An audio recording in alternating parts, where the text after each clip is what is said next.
नमस्कार। लघु पाराशरी सिद्धांत पुस्तिका के 12वें श्लोक का आज हम यहाँ अध्ययन करेंगे।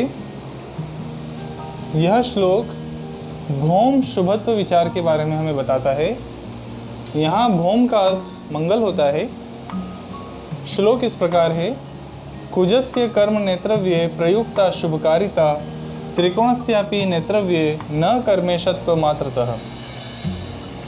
इसका शाब्दिक अर्थ देखें तो यहाँ कूज के दो अर्थ होते हैं।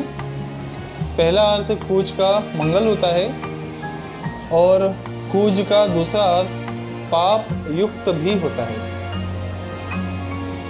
कुजस्य अर्थात मंगल का, कर्म नेत्रव्य, यहाँ पर कर्म जो है कर्म भाव दशम भाव होता है।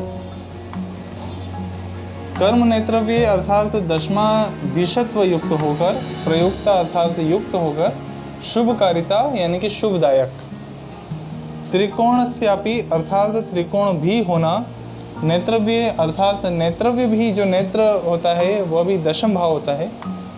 तो दशम भाव में न अर्थात न, कर्मेशत्व मात्रतः अर्थात केवल दशमाधीश होने मात्र से।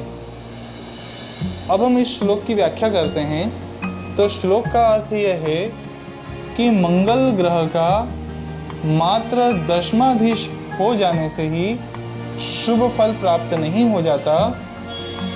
यदि मंगल त्रिकोणेश भी हो तो ऐसी स्थिति में मंगल अति शुभदायी होता है। यहाँ पर हमने पूर्व में श्लोक नंबर 6 और श्लोक नंबर 7 के भी वीडियो बनाए हैं। श्लोक नंबर 6 जो है और श्लोक नंबर 7 का विवरण और मुख्य रूप से हमें उसके आगे का वर्णन श्लोक नंबर 12 में मिलता है। श्लोक नंबर 6 और श्लोक नंबर 7 भी हमने हमारे इस YouTube चैनल पर अपलोड किया है। आप चाहें तो उन्हें देख सकते हैं। यहाँ पर श्लोक नंबर 6 और श्लोक नंबर 7 के बारे में मैं बता करके इस श्लोक पर आगे बढ़ना चाहता हूँ। तो श्लोक नंबर 6 जो था वह था, सर्वे त्रिकोण नेतारो ग्रहाः शुभ फल प्रदाः पतय स्त्री शरणायानाम यदि पाप फल प्रदाः। श्लोक नंबर 6 में यह बताया गया था कि जितने भी त्रिकोणायुक्त ग्रह होते हैं वो अति शुभ होते हैं और जितने भी त्रिषणाय जो ग्रह हैं वो सभी अशुभ होते हैं। इसी प्रकार श्लोक नंबर 7 में बताया था, न दिशन्ति शुभम नृणाम सौम्याः केंद्रादीपाः यदि क्रूराश्चेद शुभम होते प्रबलाश्चोत्तरोत्तरा। इसमें यह बताया गया था कि केंद्र में जो सौम्य ग्रह होते हैं वह अशुभ होते हैं, उसका फल शुभदायक नहीं होता है, और केंद्र में जो क्रूर ग्रह होते हैं वह शुभ फलदायक होते हैं। यहाँ पर मंगल को भी एक क्रूर ग्रह या अशुभ ग्रह माना गया है। और इसके अलावा कूज का अर्थ मैंने आपको अभी बताया, कूज अर्थात पापी ग्रह भी होता है, इसलिए यह कूज शनि महाराज के लिए भी प्रयुक्त होगा।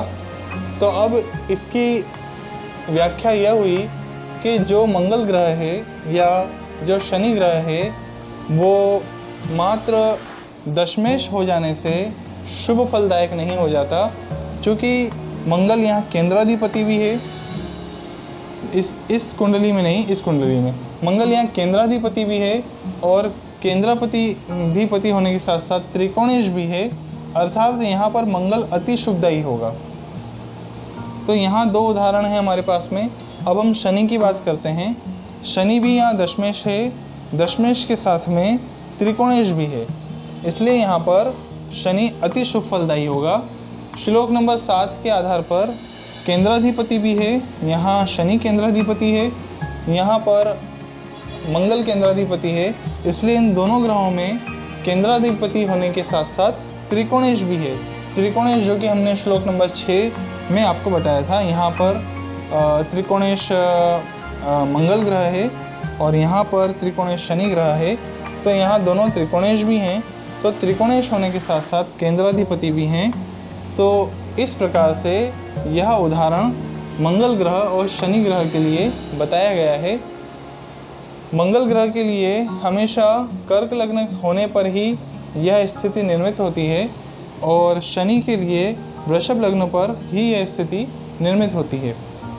अतः मंगल अथवा शनि ग्रह मात्र दशमेश होने के कारण ही शुभ नहीं हो जाते, अपितु दशमेश होने के साथ साथ उनका त्रिकोणेश होना भी अति शुभ फलदायी होता है।